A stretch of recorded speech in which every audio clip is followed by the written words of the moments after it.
So it's been a little while since I spoke of the part 4 of What is Love series that I've decided to tackle because it's just pushing me.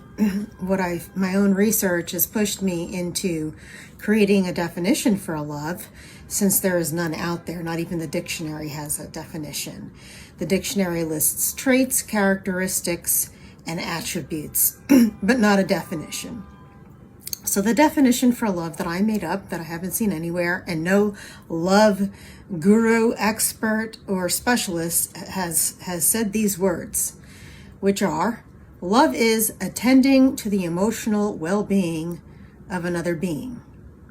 So if you think that's easy, try it. But it is a command to love your neighbor and even to love your enemies. Why love your enemies? Because love is unchanging. Now, when I've discussed and when we think about unconditional love, which in my opinion only exists between a caretaker, parent, or adult to a child, or to any children, there could also be which is the concept of protecting and guarding your heart. The heart is referred to of the emotional realm, and God is of the emotional realm, okay? And Satan is of the realm that attacks the God realm and wants you miserable for as long as possible on this planet. He's the opposite of love, which is abundant, regenerative, and rejuvenative, because it's of the emotional realm, like God is love. I'm kind of like summing up things that I've said in the past 4 videos.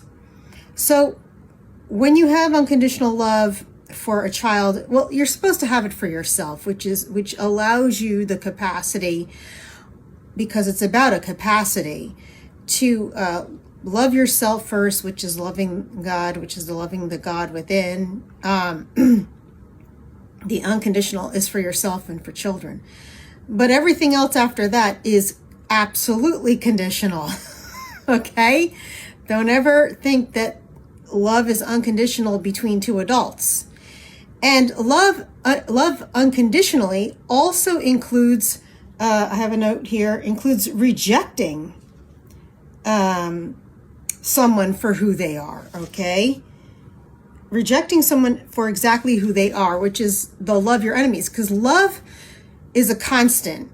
Once you know what it is and you have it, and which is attending to the emotional well-being of another being, that capacity never changes or diminishes. It could be tested.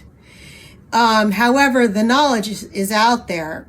Just like in Donna Summer's song, "As long as I know how to love, I know I will survive."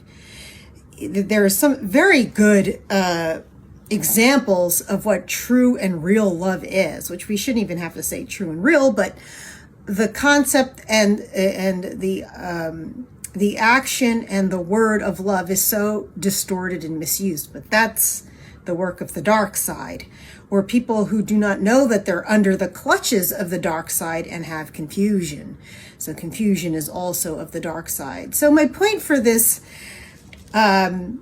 video, I'm trying to keep it brief, is to be very selective of who you share your love with, who you share your capacity with. We're not summoned to love everyone, okay?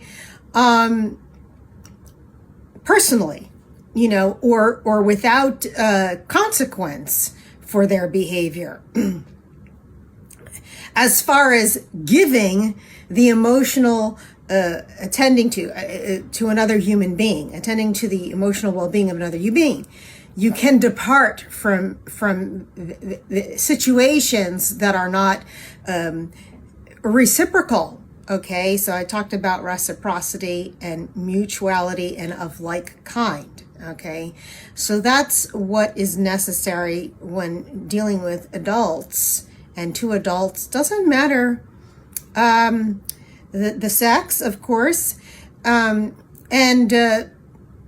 also I'm going to draw from my other content where when there is a romantic interest, that's another layer on top of the pre-existing ability to love. Okay, so love is attending to the emotional well-being of another being. So if you're not getting that back, time to skedaddle.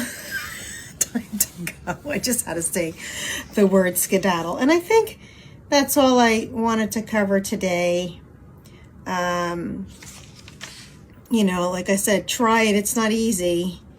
But it is, you know, it's not easy and it's easy. It's not easy if you're not familiar with this, this action. Okay, so the idea is to then work on this capacity, as many other therapists and doctors and scientists and psychologists have deciphered for us. So I'm here to just give you the definition so that you can discern when the word love is being used validly, correctly, and when it is being used incorrectly. So go out and test this definition, and you will see you will not come up shortchanged, and you will see that you will be able to determine the veracity and the actual circumstances of what you are experiencing. Okay? Enjoy.